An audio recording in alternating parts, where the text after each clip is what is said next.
Welcome to True Crime Garage. Wherever you are, whatever you're doing, thanks for listening. I'm your host, Nick, and joining me as always in the garage, a man that knows just as well as I do that you fully intended that pun. Ladies and gentlemen, the captain. Yeah, it's good to be seen and it's good to see you. Thanks for listening. Thanks for telling a friend.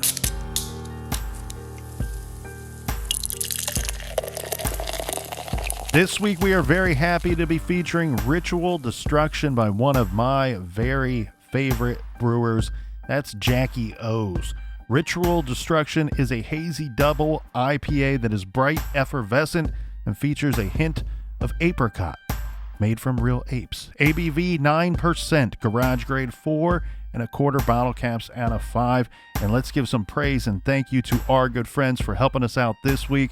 First up, a cheers to Charlene and Andrea in Rochester, New York. And a big shout out to Gretchen in Waunakee, Wisconsin. Next up, Captain, we have a double-fisted cheers that goes out to Andy in Utah and Dan the Van Man, who is probably somewhere in Colorado. And a big we like your jib to Jennifer in Plainfield, Indiana. And here's a cheers that goes out to Caitlin in Conway, South Carolina. And last but certainly not least, we have Jenna in Olathe, Kansas. Everybody that we just mentioned, they helped us out with this week's beer fund. And for that, we say you're very generous, and we thank you very much. Yeah, BWRUN, Beer Run. And if you need more True Crime Garage in your earballs, all of our old episodes are available everywhere for free. Apple Podcasts, Stitcher Podcasts, Sirius XM. You can check that out on the Sirius XM app. But also, if you want to get our bonus show, it's only on Stitcher Premium. It's called Off the Record. You can go to our website, truecrimegarage.com, and click on Off the Record to sign up. And that's enough of the business. All right, everybody, gather around, grab a chair, grab a beer. Let's talk some true crime.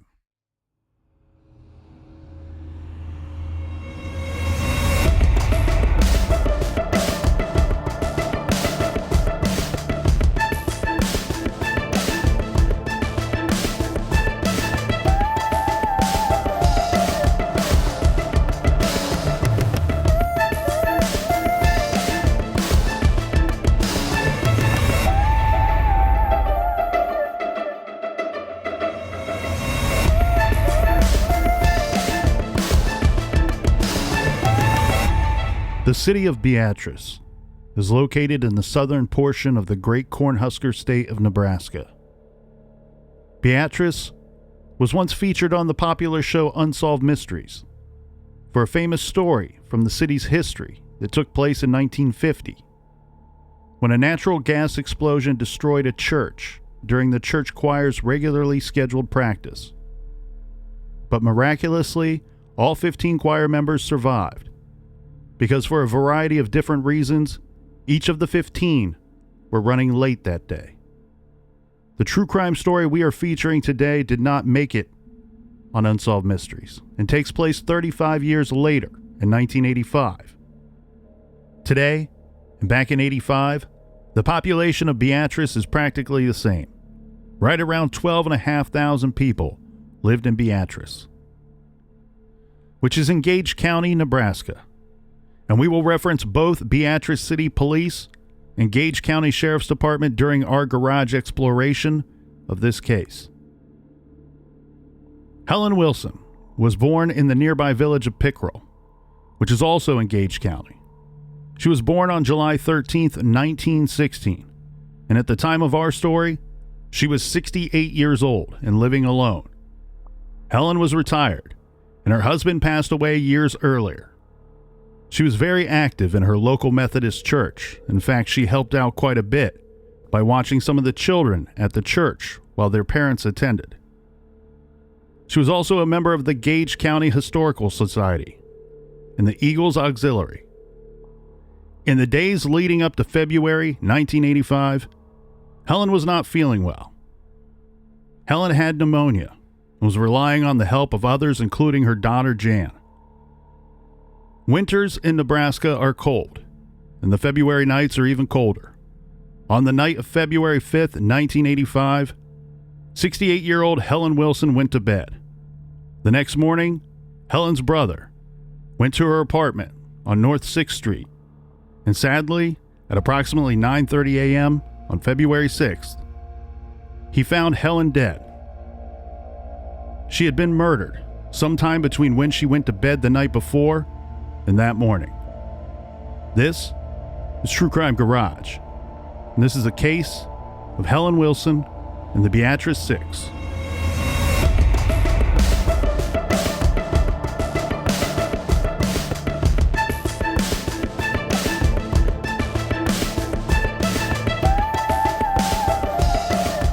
"68-year-old Helen Wilson lived alone in a small 4-room apartment located near the downtown area of Beatrice, across Route 77 from Charles Park, in apartment number 4 at 212 North 6th Street. Her lifeless body was found February 6, 1985. Helen had been raped and suffocated to death. Helen Wilson leaves behind 3 children, 7 grandchildren, and 6 great-grandchildren. They held a closed casket service in the days that followed, and she was buried next to her husband Ray at Pleasant View Cemetery. Let's take a look at the crime scene, Captain, and go through some of the evidence in regards to this rape-homicide investigation. First off, there were very obvious signs of a break-in and a violent struggle at the scene. The door had been pried open. Helen was found dead in the living room, but there were things at the scene to indicate that the attack started in her bedroom and then ended in the living room. Helen's hands were bound with a towel. Now, the towel came from inside of her apartment. Her face was covered with a scarf that was tied around her neck and or head, covering her face. This, too, was her scarf. Her nightgown was lifted up. There was a lot of evidence, a lot of physical evidence at the crime scene. Semen was found on Helen's body and collected during her autopsy. It was also found on the carpet where her body was found on, and portions of her clothing as well. And a cutting from her gown she was wearing contained bloodstains. There were also bloodstains on her bed. They found 3 fingerprints, at least 3 fingerprints found throughout the apartment that they did not have a match for or any reasonable explanation why they would be there. A knife was also left at the crime scene, and this contained fingerprints other than Helen's. The knife came from Helen's kitchen. So when you see a scene like this, Captain, the first thoughts are someone broke into this home, clearly in the middle of the night. She must have been sleeping in the bedroom. He surprises her using a knife to probably try to control the victim, and the fight, for whatever reason, the scuffle ends in the living room where her body is eventually found the next morning. Did they know if the unidentified fingerprints match the prints on the knife? That's a good question, and I don't have a solid answer for you, Captain, because of the wording in the information that we have. It would seem to me that this individual, whoever committed this crime, or individuals that committed this crime, at least one of them was not wearing any type of gloves to try to hide their fingerprints, because we found these on the knife itself. Right. The other fingerprints that were found throughout the apartment, I'm guessing belong to the same individual, but there is no definitive statement that I saw that says, yes, this is all from the same individual. There was a significant amount of cash and valuables that were found in her apartment, meaning that anybody that broke in that night during this attack could have loaded up on cash and other valuables before leaving her apartment, but for whatever reason did not. And you could say maybe they didn't know that these things were here or there, but a quick search of her small apartment would have found at least $1,300 in cash and other valuables. It's also a different time. At that time period, a lot of people kept cash on them. Nowadays, I just walk out of my house with my debit card. I don't even carry cash on my person. Yeah, and there was $1,300 cash in the top drawer of her dresser in her bedroom that anybody could have found. Now, blood type serology at the time, this is 1985, was considered to be the top scientific method to solve crimes when the perpetrator left blood, hair with follicles, and or semen at the crime scene. There are 4 main human blood types, A, B, AB, and O. I have that tiger blood. People are either secretors or non-secretors, and about 85% of the population are secretors. Wilson's rapist and murderer left semen at the murder scene. Now, tests revealed that the killer was type B blood, which is more rare than the other types, and a non-secretor. So this is really going to limit the population. You know, we're not using DNA technology back then to solve crimes, but this is going to limit how many people could have possibly committed this crime. That is a big help for your investigation. So in this case, Captain, we're looking for someone with type B blood and a non-secretor. And the information that I have seen says that back in 1985, only about 1 in 10 people carried this rare blood type, according to police reports. And this wasn't a single apartment. This was an apartment building. Somebody actually messed with the fuse box, and it turned all the lights off in the hallways. Yeah, so police immediately believe that this is connected to the murder itself, that this wasn't just something that was a coincidence. And from my understanding, Captain, there's at least 3 floors in this building, and her apartment number 4, was on the 2nd floor.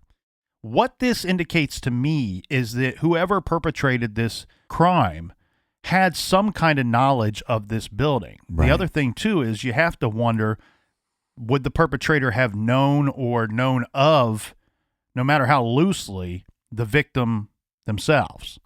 Yeah, it seems like a targeted victim to me. Also, by cutting out the power so there's no lights in the hallway, it gives her no way of knowing if somebody, let's say, knocked on the door, and then she went to the door to see who it was. She would have no way of seeing out of her peephole. And we have a situation, too, here where we can really kind of narrow down the time frame of when the murder occurred. First off, if you do believe that the cutting of the lights, this also affected the furnace in the building too. Remember, this is February in Nebraska, so some of the residents woke up to apartments that were extremely cold because at some point the heat just stopped kicking on. Well, the other reason that you would cut the lights off too is as you're exiting the crime, that if a neighbor went to see you, they would have a harder time identifying you. And the way that we can narrow down the time frame of the murder and the attack itself is we have relatives. Remember, we have Helen Wilson. She's older. She's suffering from pneumonia at the time. She's not been feeling well. They were kind of taking care of her, some of her relatives. They were there till, I believe, 9:45 p.m. the night before, to which she said to them before they left that she would be going to bed shortly afterward. There were some phone calls that were made to her apartment that night that went unanswered. We also have the situation of her relatives finding her the next morning when they're trying to call and, again, getting no answer. So we really only have a time frame of about 12 hours where this could have taken place. Pretty large time frame, though. Again, there was a significant amount of cash that was found inside of the apartment, easily available to anybody that was in there. And from the attack itself and from the forensic evidence that we just described, it's easy to believe that the perpetrator probably spent a good deal of time inside of the apartment. Now, in regards to some of the autopsy information, I mean, this was a brutal attack that not only involved rape, but from the coroner's opinion, involved necrophilia after the fact. They found blood under her fingernails that belonged to the perpetrator, but her body was in bad shape. As we said, there was a towel wrapped around her hands and wrists, and the scarf was wrapped around her neck and head, covering her face. She suffered traumatic fractures to her sternum, left fifth and sixth ribs, and the left humerus. She also had suffered abrasions to the face, thorax, and right knee. And she had clear defensive wounds on her hands and wrist, consistent with sharp instrument lacerations. Well, and the more that you fight, the more chance that you have to collect DNA evidence on your body. As bad as this attack was, and as brutal as it sounds, Captain, there is belief by the experts that say that they do not think that the perpetrator intended to kill the victim. And the way that they explain this, and it doesn't make sense on the surface now, does it? But the way that they explain it is they think that the attacker simply wanted to rape and incapacitate the victim and then flee at some point. Mm-hmm. The combination of using all of that force and the scarf on her face and around her neck, combined with the pneumonia that she was suffering from, was enough to sadly do her in. Well, and like you said, there was some sign of necrophiliac. You wonder if the murderer even knew that she was dead. Yes, that's exactly right. And we need to really focus in on this blood evidence that was found and the science that's involved in that. As we said, according to the police reports in 1985, only about 1 in 10 people carried this rare blood type. Police really worked this case good. And what's going to sound weird by the time we get to the end of this case, you're going to go, Colonel, what are you talking about, buddy? When this case first took place, when they found Helen Wilson's body, the investigating agency at that time was the Beatrice Police Department. We have Beatrice Police Chief Luckenroth and Detective Sergeant Stevens, who will be up front and center in regards to this case. Luckenroth will be the one that will speak with media and will oversee the investigation, but Detective Sergeant Stevens will be the one leading the actual investigation. And they had some information early on that led them to several suspects. Because of the fingerprints, you start questioning, is this one murderer or a group? Well, one of the individuals that they were looking at was a man by the name of Bruce Smith, who was kind of a drifter. He was a one-time resident of Beatrice who had moved away and was back in town briefly. Right. Bruce Smith, Captain, was the early prime suspect, and I'm talking about March 1985, about a month after the murder. The way that Bruce Smith gets onto the radar of the Beatrice Police Department is an individual comes forward and says, hey, I'm friends with this guy. He was in town and we spent the night at a bar drinking, and he wouldn't shut up about wanting to get laid that night. Well, we end up hanging out with some old friends of ours and going to an after party that just keeps getting later and later in the night, and we end up crashing at these young ladies' place. Bruce Smith and his friend are in their early to mid-20s in 1985. But something happens in the middle of that night. And what happens is one of these young ladies says, hey, I'm sleeping and Bruce Smith attacked me, attempted to rape me or sexually assault me in the middle of the night. So basically we know that he's this local creep and that he's back into town. So they start going through a list of people that are capable of something like this. Yeah, well, his friend is the one that brings Bruce Smith to the attention of police because he says... Well, some friend that is. The way that works out is when he tries to assault this young woman, she gives him the business and basically kicks his ass. Good for her. And his quote-unquote friend, or, sometimes you think you're friends with somebody and then you learn who they really are and decide, we're not really friends. This friend also joined in on kicking Bruce Smith's ass. So much so that he then escorted Bruce Smith out of their residence and decided, you know what, Bruce, where you want to go? I'm going to take you somewhere and drop you off. You can't stay here. So he drops Bruce Smith off and he just says, look, I want to tell you, police, this is what was going on that night. I know she never reported the attack, but I'm not saying that they're connected. I'm just letting you know that this is the type of guy that was here in Beatrice that night, and this is what I know he did that night, that he attacked this other woman. Police love this lead, right? They end up tracking down Bruce Smith, and he was out of town, I believe, in fact, out of state, and they track him down and talk with him, and he's pretty cooperative. He says, yes, I was in town that night. Some things happened. It was a misunderstanding. And he was willing to cooperate with their investigation. Yeah, I'm sure it was a misunderstanding. Law enforcement has this blood type that they know is going to rule out most of the suspects. So they say, plain and simple, Anytime they're interviewing anybody about this case, they say, just give us your blood. Give us some your blood and your fingerprints. I want to suck your blood. And we will check into the information, and it will either clear you or it will keep you on our list. Bruce Smith submits blood and fingerprints to the police department. They run a check on it, and it turns out that Bruce Smith, who is now their prime suspect, tested, and the forensics showed that he was, in fact, type B blood, but he was a secretor. So this cleared him, and he was free to go. Police are going to have to move on with their investigation. I just wonder if you have two blood types, one a secretor, one a non-secretor, if that would mess up the testing. Well, you can have a mixed sample. Like you'd have like the victim's blood was a secretor, so somehow that gets tampered with the other blood, and that would confuse the test. Yes, you can have a mixed sample when it comes to the forensics on these cases. In fact, that's what we had in the Barbara Blatnick case that we discussed a couple years ago.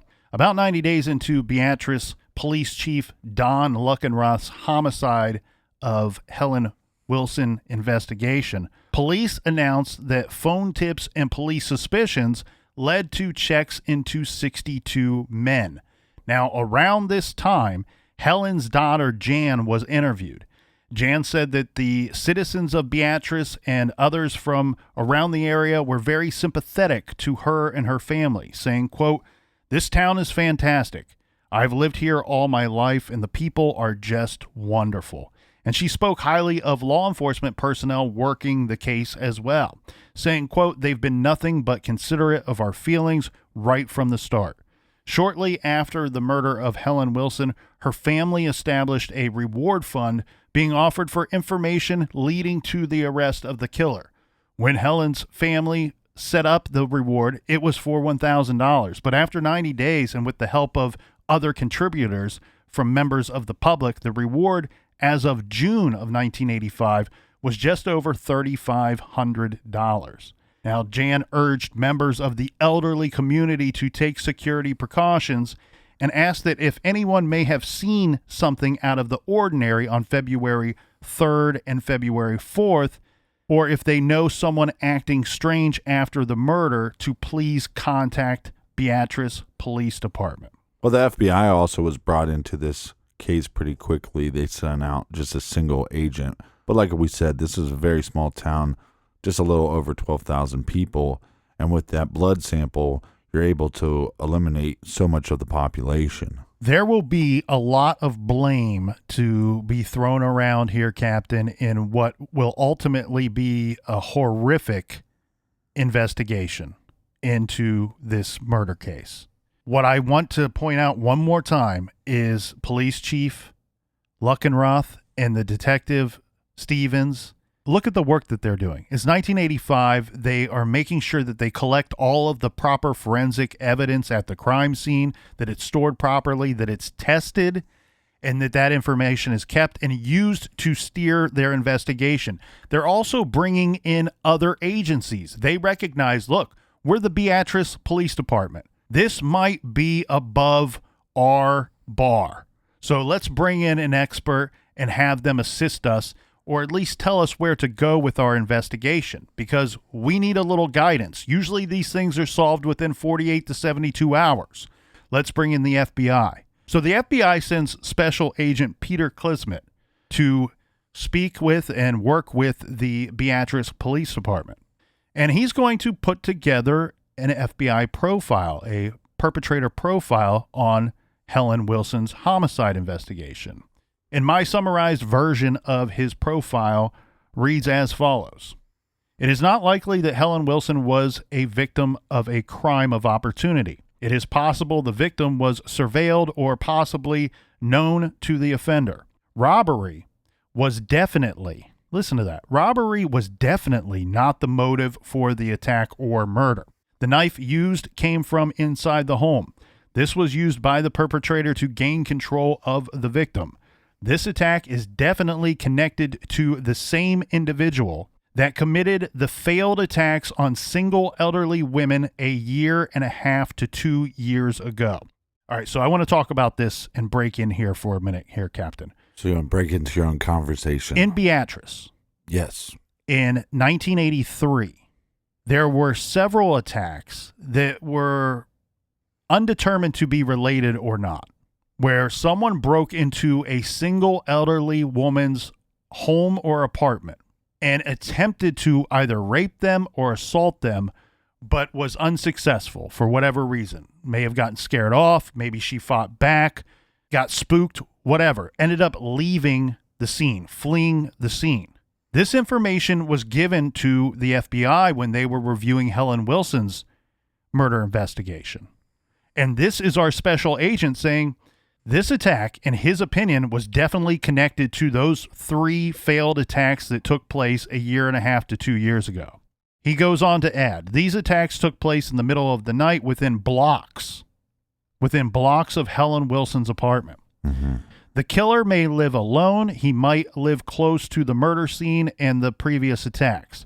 He's probably unemployed. If he does work, it's unskilled labor. He has a terrible self-image and is confused about his own sexual identity. Between the last known attack, the attempted rape in August of 1983, that's the last of the 3 attacks that took place previously, and the murder of Helen Wilson in February of 1985, the attacker may have left town for a new job, joined the military, or been busted for prowling somewhere. It goes on to say that there's a strong possibility that the killer hated or resented older women and probably had a terrible relationship with his mother. Oh, not his mother. He may have experienced emotional abuse or torment from his mother, grandmother, or some other older female relative. This attack, rape, and murder was most definitely committed by one single male perpetrator. The man that you are looking for is most likely a white male, short or of medium height, in his early 20s, thin, a high school dropout, considered a loner, viewed as odd or wimpy in school, and came from a broken home. He owns pornography and likely spent time in a juvenile facility or underwent counseling. He is engaged in fetish burglaries and or window peeping. If he has not been arrested for these types of crimes, he did it without being caught. He is sloppy.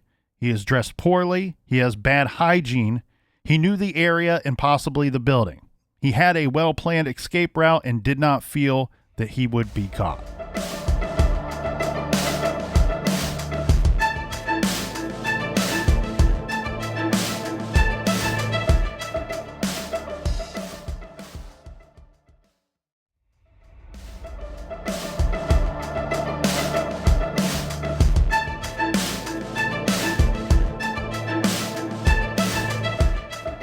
All right, we are back. Cheers. Cheers to you, people Cap. in the front, and the people in the back, the people in the bathroom. Cheers to you two. Wash your hands. And that man wearing the red shirt. You know somebody that's going to freak him out. How did the captain know? He was wearing a red shirt. It's because we can see you. I can see you. Captain, now's the point in the story where we have to introduce Burdett Searcy. Who is Burdett Searcy? Well, he's an individual that was a one-time Beatrice police officer and then goes on to become a private investigator. And afterward, he will then become a deputy for the Gage County Sheriff's Office. Now, I do not know this individual, obviously, but he comes off to me as somebody who thinks of himself as one of these famous detectives that you see on TV, you know, fictional detectives that you might see on HBO or on Netflix, solving the unsolvable murder of the small town that he lives in. Old Frank Dribben. What happens in this situation is we have the Beatrice Police Department that's doing good work in their investigation, and they keep coming up with suspects and persons of interest, and they're using the blood evidence that they found at the scene to clear these individuals. It's pretty simple, right? We have very unique evidence. So when we have that very unique evidence and we go, okay, well, this guy possibly could have done it, or these people could have possibly done it, and you go talk to them and you find out, hey, they don't have an alibi. Let's get them to test the evidence. And so when they test against the evidence, they have to rule that individual out. It's pretty simple. Just like what we saw with Bruce Smith. The Beatrice Police Department really liked him for this murder. He gave his blood. They test it. It doesn't match up 100%. They move on to the next guy. What ends up happening here, though, is because they keep clearing individuals, the case drags on for months and then for years. In fact, Burdett Searcy does not become a deputy at the sheriff's office until this case is a couple of years old. Mm-hmm. He is an obsessed officer, obsessed with the murder of Helen Wilson and obsessed with solving it. He was considered by the Beatrice Police Department to be an average cop. It sounds to me like a lot of the other officers didn't care for him much, that he was hard to work with and difficult to get along with. That might be why he ended up being a private investigator for a while, and then he gets hired as a sheriff. Yeah. He did try to get back on at Beatrice, but I don't know if they turned him down or if he was offered the deputy job before that was worked out. So Burdett Searcy is determined to solve the murder of Helen Wilson. And look, I love a good, passionate detective who is for the people and looking to right a wrong and bring justice to any of our victims here. So I don't want to sound like I'm coming down on that side of it. Yeah, but sometimes passion turns into stupidity. But what we're going to see here, Captain, is a situation where I think this man's obsession may have taken him over. And I will cite just some of the portions of this investigation or his investigation as it unfolds here. So first, he has information or claims that he has information from a young woman named Lisa Podendorff. Now, this Lisa Podendorff will go on to be labeled as informant number 1. And I have a summarized version of the story that she told to Searcy. Lisa stated that at approximately 7:30 or 8 a.m. on February 6, 1985, while she was standing in Charles Park, located by the junior high school in the city of Beatrice, Nebraska, that she was approached by Joanne Taylor, who began to visit with her. She stated that during their conversation, she noted that there were several police cars in and about the apartment building located across the street from the high school building, and that she had made a comment to Joanne Taylor that she wondered why all of the police cars were at that location. To which Joanne Taylor then replied, "Oh, haven't you heard? There was an older lady killed there last night." Lisa asked Joanne Taylor what had happened, and Joanne Taylor stated to her that an older lady was killed there and that she was killed by suffocation. Lisa asked how Joanne knew that information. Joanne stated that I know that because Joseph White and myself did it. Lisa replied back to Joanne, "Oh, sure," in disbelief. And Joanne Taylor said, "Look, I can tell you where the lady is lying and what happened to her." Joanne then advised her that the woman could be found lying in her living room near a hallway on her back with her hands bound and that her face would be covered with an Afghan. Lisa made a comment to Joanne, "Oh, sure, I'll bet you did it." Right. Joanne Taylor then replied to Lisa, "Hey, look, I can prove it. I can even tell you the color of the footstool that's lying by the body." And Joanne Taylor proceeded to state that there would be a footstool lying by the body turned upside down and that the footstool was vinyl covered green in color. So there's a lot of information in that general statement that Lisa Podendorff provided to Burdett Searcy at his request. Some of that information is factual crime scene information, and some of it is incorrect. Yeah, bullshit malarkey. We do need to point out that this is information that Searcy says he received shortly after the homicide, but then received it again years later from this same source. One of the problems with this Lisa's statement is right from Jump Street, where she says at approximately 7:30 to 8 o'clock a.m. on February 6th, she's standing there, she talks to Joanne Taylor, and they're discussing all of the police cars across the street that are in front of that apartment building. Well, we know that Helen Wilson's body was not discovered until 9:29 a.m. There were no police cars there during the time that she says she was having this conversation and that police cars were there. Right. The information about where the body was located in the apartment was correct. The manner of death was correct. In fact, the stool kicked over lying on its side near the body was correct as well. This is going to prompt Deputy Searcy to believing, well, by Jove, I've got it. I've finally solved the unsolvable murder of our small town. Well, but every time, in his defense, if you hear this rumor years ago and now this rumor is creeping back up, you start thinking that maybe there's some weight there to it. Well, and in a move that I don't love, but I guess, sometimes if something's not getting solved, you got to get other people involved. The sheriff's office, knowing this information now, they're determined to take over this case. And I imagine they were probably assisting the Beatrice Police Department along the way up to this point. But basically what you have here, Captain, is the Beatrice Police Department, in particular Detective Stevens and the police chief, they are now telling the sheriff and his deputy, Searcy, like, we understand that you have this information from this Lisa Podendorff. We know who she is. She's not a reliable, honest person. Right. This is not somebody that we would take important information from. This is stuff that you do collect and you investigate it and you look into it, and it's usually quickly brushed aside because there's no weight, there's no credit, nothing backing it up. And that was Stephen's concern in regards to the statements that were given to Searcy. In fact, he goes on to say, another officer goes on to tell Searcy and warn Searcy, watch out what she's saying to you, because this is a person who's not only unreliable, but of very limited intelligence. Right.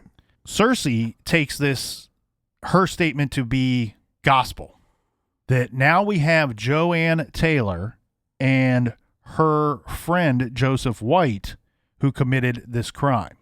So now this is going to lead Searcy to interviewing Joanne Taylor and this Joseph White. So again, they have this, let's call her eyewitness, Lisa Podendorff. Years earlier, she's telling a story. Now she's kind of telling the same story. But everybody has dismissed this story because of her character, and she's just not a believable source. But for some reason, they're going to take her as a source now and run with this.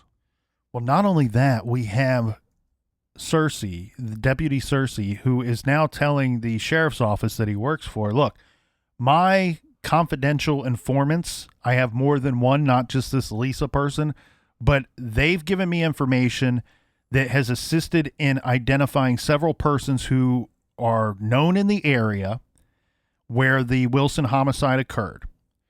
So in addition to this Joseph White and Joanne Taylor, Searcy is now telling the sheriff's office that this investigation has led him to consider Thomas Winslow, Cliff Sheldon, Mark Goodson, Beth Johnson, Debbie Brown, and Charlotte Mendenhall, also known as Charlotte Bishop, as persons of interest in this case.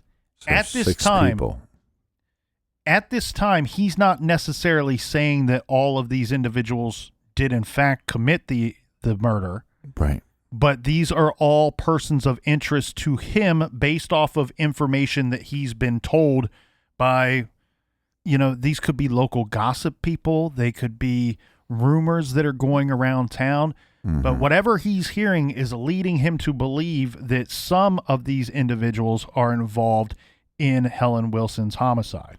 Well, and sometimes when you have especially a local case and very small community, you start hearing these rumors, but you might have, one or two of these individuals are the killers, but we know that they were all at a party at some point and this story was shared. So all these individuals know about the crime.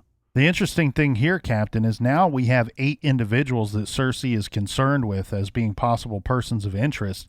And he's going to have to investigate each one of these individuals, at the very least check into their whereabouts, see if they have alibis, maybe obtain blood from each one of them and fingerprints, interview them, figure out who to leave on his list of suspects or include on his list of suspects and who to eliminate. So as he's investigating these persons of interest, he verified that on the night of the homicide, one of his persons of interest, Cliff Sheldon, was at a hospital, and Beth Johnson was at her parents'. Okay, so they seem to have pretty good alibis. Mark Goodson told Cersei that he was out of town on the night of the homicide, and it appears that Cersei believed Goodson's statement. Sounds like Cersei's willing to believe just about anything. Right. Thomas Winslow claimed that he was working at a truck stop on the night of the homicide, but we have some information where Cersei does some good work here. He actually finds out later that this Thomas Winslow called in sick that night. So while Winslow may have thought that he was at work, or at least was using that as a false alibi, Cersei finds information to determine that that, in fact, is not correct, and he does not have an alibi. At this point in the investigation, they went from thinking that maybe 8 people were involved or knew something about the crime to 5 people that could be involved or know something about the crime. And he's really going to hone in on 3 of these characters in particular, and that's going to be Joseph White, Joanne Taylor, who he's already been told by Lisa were there and committed that murder. And now he is interested in this Winslow guy because, remember, he does not have an alibi for that night. He does a little more digging into Winslow and figures out that he has a previous arrest record. It's all kind of pretty petty stuff. Mm-hmm. But of interest on his arrest record is a situation where someone kicked in a door to an elderly woman's home in the middle of the night. She calls it in. Police show up on the scene, and they find a man walking in the area. Well, this is that Winslow character. So he's brought in and actually charged with some kind of misdemeanor of menacing or vandalism, something of that nature. Well, he sees that on Winslow's record, and he says, you know what? This is a clear indicator that he was probably trying to break into that woman's home so that he could rape and maybe even kill or rob the woman that night. Yeah, and his little pea brain, he's going, got him. Got him. To Winslow's credit, he says he was simply just walking in the area. When police showed up, he was the only one there, so they believed that he, in fact, was the one that was guilty of kicking in this woman's door. Well, and as they're doing more digging, too, they figure out that Joseph White and Joanne Taylor, the ones that he believes are responsible for these murders, left town just a little bit after the murders took place. That information is true, and that's certainly going to make them look guilty to Deputy Cersei.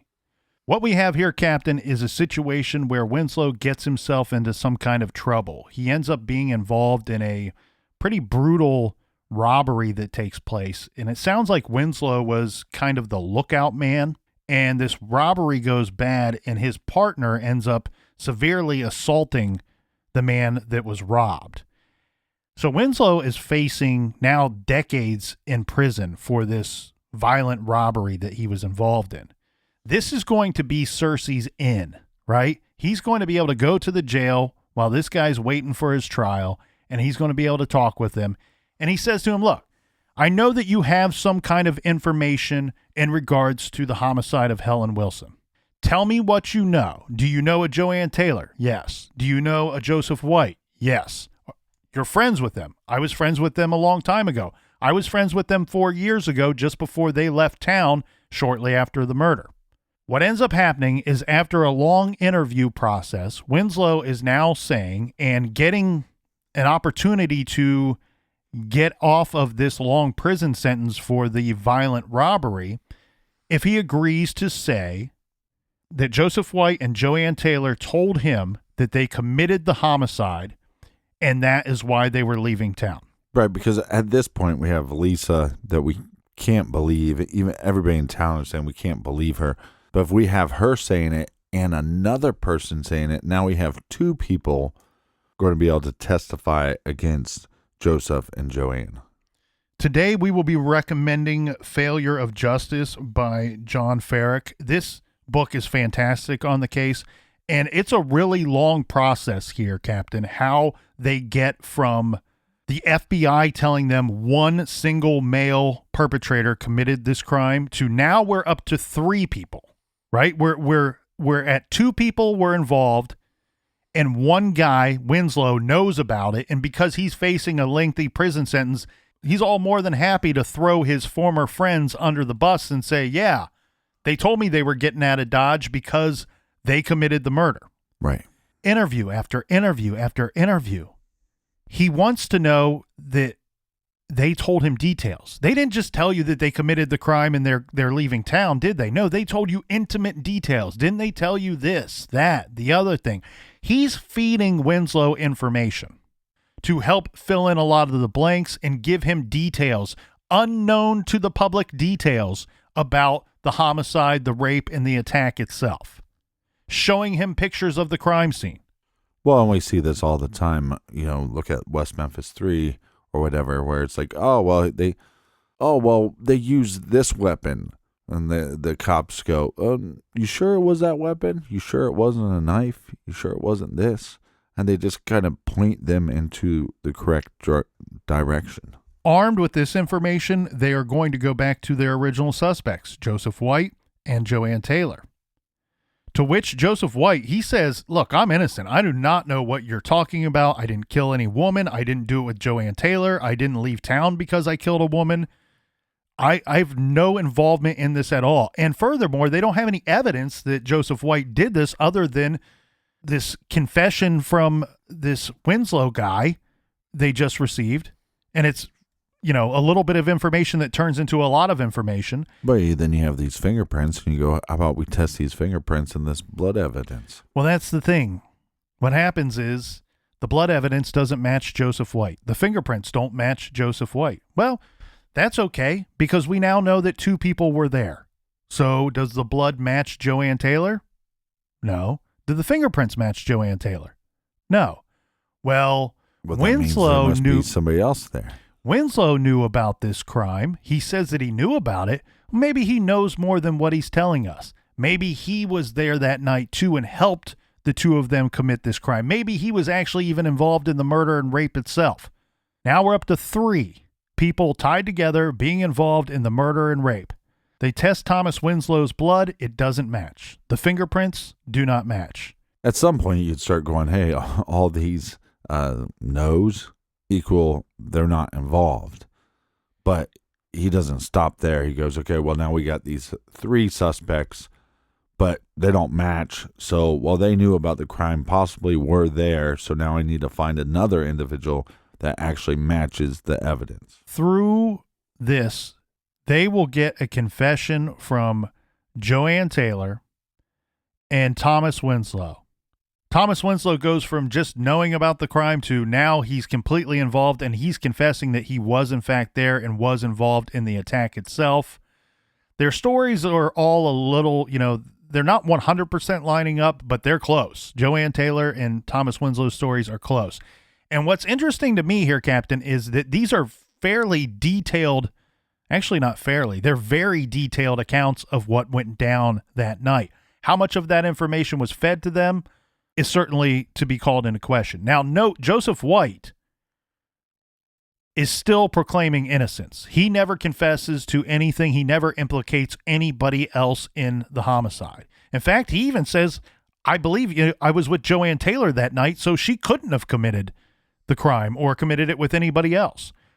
Through the statements that they get from Joanne Taylor and the altered statements that they get from Thomas Winslow, they will go on to implicate a Deborah Sheldon and James Dean. So now we have 5 individuals that committed this rape and homicide. And what is Cersei's theory? The theory is that Winslow, White, and Taylor had prior knowledge of the victim and prior knowledge of her belongings, and that she would have money, and that they went there to rob this elderly woman. The robbery then turned into a rape and a murder. Keep in mind, right, the FBI, who originally assisted the Beatrice Police Department, who, again, was doing good work on the case before the sheriff's office took it over, told the police department this is almost certainly a single male perpetrator, and the motive was definitely not robbery. Yeah, single male. Now we're having females involved, and we're up to 5 people. Right. Well, now and again, the amount of nose that they got. The nose knows. The nose knows. Now, with the addition of Deborah Sheldon and James Dean, we have 2 possible people that we could connect the fingerprints and blood evidence to. And again, it's more nose. No way. It doesn't match the blood of Sheldon or James Dean. Come on. If the glove don't fit, you must have quit. We have a shirt that will tell you differently. The interesting thing here, though, Captain, is now we still need to find somebody that the blood evidence will match, right? We're up to 5 perpetrators, and nobody's matched the blood. Well, let's keep going. Why stop at 5? There's an interesting little tidbit to this whole story, and part of that is that Thomas Winslow, for about a week, maybe a few nights to a week, stayed at the home of Cathy Gonzalez. Cathy Gonzalez lived on the 3rd floor of the apartment building. In fact, directly above our victim, Helen Wilson. It is believed that Gonzalez and Winslow, because of this arrangement, he stayed there crashing on her couch for a few days. She was trying to help him out because he was basically homeless after his girlfriend dumped him and kicked him out of her place. Get out, you son of a bitch. So now Cersei believes that this provided knowledge about the victim and her apartment and her belongings from Cathy Gonzalez and Thomas Winslow. So they track down this Cathy Gonzalez. She is adamant. I did not have anything to do with this. I remember exactly what I was doing that night because the next morning was very strange for me. They found a murder victim, a person that I knew, that I lived near. How could I forget what I was doing? She said that she had done laundry, watched a movie, went to bed, and that Winslow was not living at her residence at that time. She had kicked him out too. It goes from Cathy Gonzalez doing laundry and watching a movie that night to her confessing to being involved in the murder as well and implicating all of these same people that have been implicated by the others. 6 people will ultimately be charged with the murder of Helen Wilson. 5 of them confessed to being involved and confessed that the others were involved as well. Cathy Gonzalez, her blood matched, but not 100%. And so I thought the blood was from a male. Well, the blood evidence is not going to suggest if it's male or female. They're not doing DNA evidence. We're saying, hey, we got fingerprints and we have blood evidence and we have semen. So we know the semen's from a man. So we're going to assume that the blood is from a man as well. That's what the FBI is stating. And to be clear, the forensics that were conducted, the tests that were conducted on the blood evidence found at the scene and the forensic evidence found at the scene, they were conducted in the state of Nebraska, not by the FBI. Cathy Gonzalez, her blood matches, but it's not a 100% match, but it's close enough for Cersei and the sheriff's office to continue with their charging these 6 individuals with homicide. Now, what their statement is going to be is that because we have so many perpetrators, plus we have a victim, that they weren't going to be able to get a 100% match because it's probably a mixture, some kind of blood mixture. Yeah, that makes sense. The confessions, the 5 confessions are what will ultimately win over these convictions of all 6 of these individuals. And in fact, John Farrick says this in his book, and I have to echo this belief of his, that if the death penalty did not exist in Nebraska at the time, I don't know that they would have gotten all these confessions, or any of them for that matter, because the death penalty was what was the threat to these individuals that took them from not being involved to confessing to being involved in a brutal homicide. And I don't want to get into opinions on death penalty for, against. That's not what we're here to discuss. Just know that that was used as leverage against these individuals. Plus, we also have a group that's really kind of a group of down and out people. You know, some people that have had tough upbringings, have had bad situations, some that are not quite all there, some that are easily impressionable. Yeah, but what they do is they use multiple people against each other, not just one and one. If it's one and one, you start thinking, well, it's he said, she said. Once these law enforcement officers are saying, look, we know you're involved. And if you don't cooperate like the others are cooperating, we're going to give you the death penalty.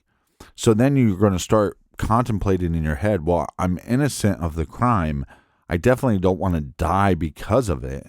So if I go along with the others, then at least I'm alive in prison and I have a fighting chance to get out. In 1989, the 6 that will go on to be known as the Beatrice 6 were arrested for the crime of murder. Ultimately, all 6 are charged and convicted, and they will all serve pretty lengthy prison sentences.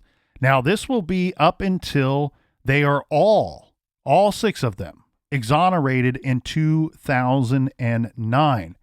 And the reason for this is that in 2008, DNA evidence implicated to a 100% certainty that Bruce Allen Smith, the original prime suspect in the murder, was the sole perpetrator of this rape and homicide. But I thought his blood didn't match. But what we have here, Captain, is that Bruce Allen Smith was eliminated by testing performed by later disgraced lab analyst Joyce Gilchrist.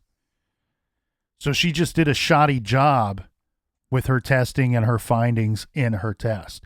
Now, unfortunately, even though we've proven that Bruce Allen Smith committed this homicide, he could not be prosecuted because he died in Oklahoma back in 1992. Right. So he's dead and gone while these other individuals are sitting in prison for this murder charge. Now, out of the 6, the way it works is some of them got only 10 years and some of them got like 40 years and others got life in prison.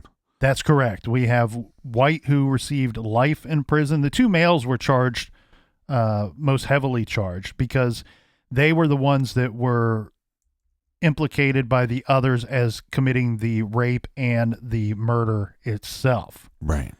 Unfortunately, in 2011, Joseph White was killed in a construction accident at work, and the state agreed to pay compensation to all of these individuals who served time in prison. So there was a lawsuit that was filed against the Gage County, Nebraska. It was actually dismissed a couple of times before it finally went through. There was a trial for the lawsuit, and the jury awarded millions and millions of dollars to not only the 5 that remain, but also to Joseph White's heirs. Now, this is not a extremely wealthy county. Right. And so the county was forced to raise taxes so that they could pay back the Beatrice 6 for the wrongful conviction. Well, it's sad in this case, too, because, again, law enforcement, you have all these forced confessions. At some point, I mean, how many people do you have to have involved in this case? I just don't understand how somebody in law enforcement could. It's almost like they had to make up the story as they went along. And that's what Cersei was doing. And a little bit in his defense, I'm not going to come to his defense too much, but when you have these suspicions and you have this completely bogus theory that he believed, I believe that he actually believed his own theory. Yeah, well, I believe that you believe that he believed his own theory. And the problem then becomes he starts finding people that are going along with his theory and filling in a lot of the blanks along the way. Now, they got to some of these fill in the blanks. They got some of these blanks filled in by some questionable behavior. You know, you had a psychologist that was involved that was telling people, you know, well, you probably blocked it out. You know, you could have been there and completely blocked it out. Just because you don't remember it doesn't mean you didn't do it, right, that you weren't there.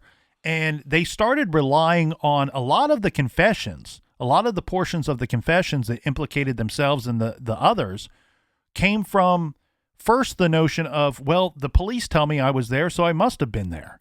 And then secondly, it goes to they were taking information that some of the individuals say that they were having dreams about the crime. So they must have been there. Right. But I also want to know how much force was used. And that's something that law enforcement would know. And you see what I'm saying? Like if I'm going into the interview and within an hour or so I start getting people to confess, yes, we all know that innocent people will confess to crimes they didn't commit, but I'm going to start going, well, that was pretty easy, so maybe I am onto something. And what I'm saying is we don't know those details of how the interrogations went. Well, if you want to know the details, check out John Farrick's book, because he details that in his book. And what we do learn is that I don't believe that there was any type of force or abuse that was used. I mean, I shouldn't say any type of abuse, because there was certainly some type of abuse, but I would put that more on the mental and emotional aspect of really kind of trying to corral these individuals and convincing them that they did in fact do this, and altering their own statements and giving it back to them. We're talking about a situation where we have multiple individuals that were interviewed multiple times over series of days and weeks and so on and so forth. And a lot of them started off with the story that they were innocent and had nothing to do with it. And over time, after being interviewed over and over and over again and sitting with the police psychologist and being hypnotized and this, that, and the other thing, it morphs into this weird situation of they go from being innocent to, yeah, I was guilty and they're guilty too. But that's what drives me nuts about some of these law enforcement and some of these detectives. It's the level of manipulation. It's the level of manipulations that you have to use on these individuals and multiple individuals to get any kind of confession. At some point, you should understand that you're only getting that confession because of the manipulation, not because it's the truth.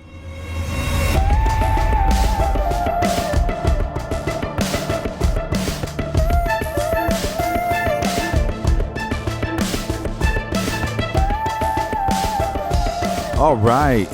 Thanks for joining us here in the garage.